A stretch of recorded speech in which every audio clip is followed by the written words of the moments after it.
Hi, and welcome to Chapter 18, Learning Objective 2. It's a pretty short learning objective. Here we're going to talk about the supply of labor. And so that would be households selling their time in order to get wages. So let's go ahead and I'll share my screen with you. There it is. Okay, I just got to pop around some things here in just a second. We'll get you all squared away. And pen. And let's change color of ink. Sorry. Okay.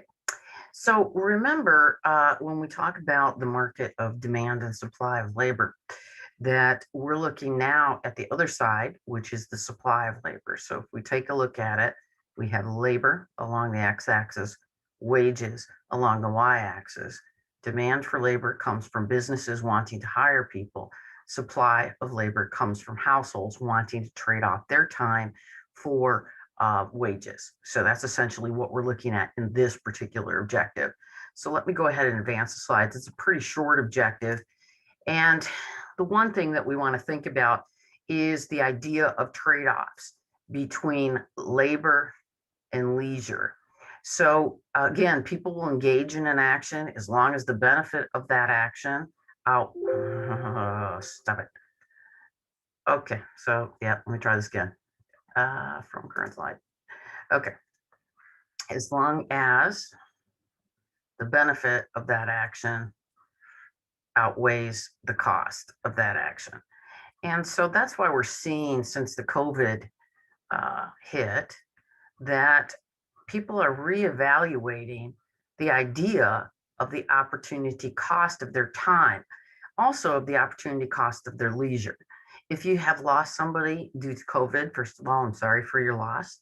Second of all, it kind of has also had the echo impact of making us think twice about, do we really want to be spending a lot of our time working, or do we want to spend it on those things that have a value, a more intrinsic value to us, like time with individuals? So part of the labor supply curve that we're currently seeing and the labor shortage that you're hearing so much about is because individuals that were perhaps could retire did, and because they want to spend their time more on those things that have a more intrinsic value, like spending time with family and so on. So again, some of the shifts that we'll see in the labor supply curve are really looking at those ideas of the change in the attitudes towards work. Okay, at a low minimum wage level, people are not necessarily willing to incur health risks. That's what we're seeing right now. So, if the health risk, possibly catching COVID and all the ramifications that come from that, if that risk to them, that cost is greater than the wage, then they're not going to want to enter into the labor force. So we're seeing some really big changes in the attitudes towards work. Also, alternative opportunities. Maybe the job that I had prior to COVID is gone and may not be coming back as rapidly. That demand for labor may not be coming back as rapidly. So I may enter the labor market, but in a very different way. And that might require skills, training, these kinds of things. So we are seeing an increase in those trainings to re-enter the workforce at a higher level. The third one, which is interesting, is immigration. And in looking at the United States, if we think about from state to state, immigration is pretty simple because we all speak the same language. But when you look at it, for example, in the European Union, some other countries where dialects are very different or languages are very different from place to place, the immigration tends to be a little bit more difficult to happen. But when immigration is easy, the idea of going to places where the wages are higher tends to be a little bit easier. And so we'll tend to see that as well. Among economists, we believe, by and large, you see this little pie chart here, that 95% agree that if the average US citizen will be better off if a large number of highly educated foreign workers were allowed to immigrate to the US each year. One of the things that we're seeing right now in terms of the labor market is that we have an aging population, okay? And this aging population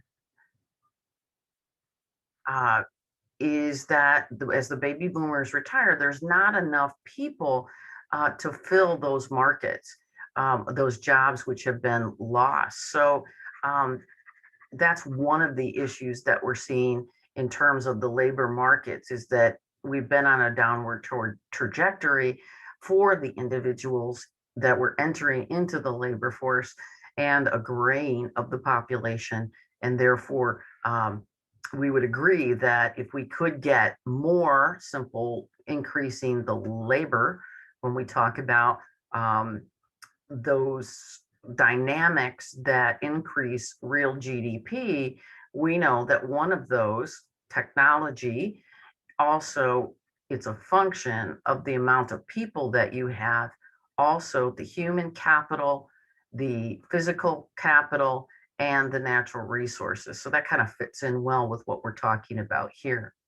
So in terms of supply of labor, just kind of going back to that first slide that I just showed you, one of the things that we look at is there is a different perception, may perhaps leisure, its benefit is becoming greater. We know in the developed economies it is greater, because we will tend to look at the trade-offs and what we have to have in terms of a compensation to give that up.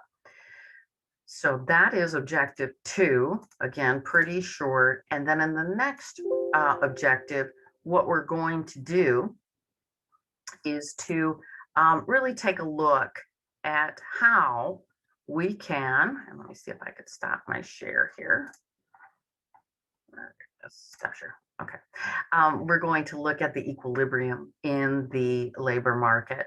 And then in the last objective, what we're going to do is turn our attention to the land in terms of the factors of production, as well as capital, and how do those markets look in terms of their demand and their supply. Thanks.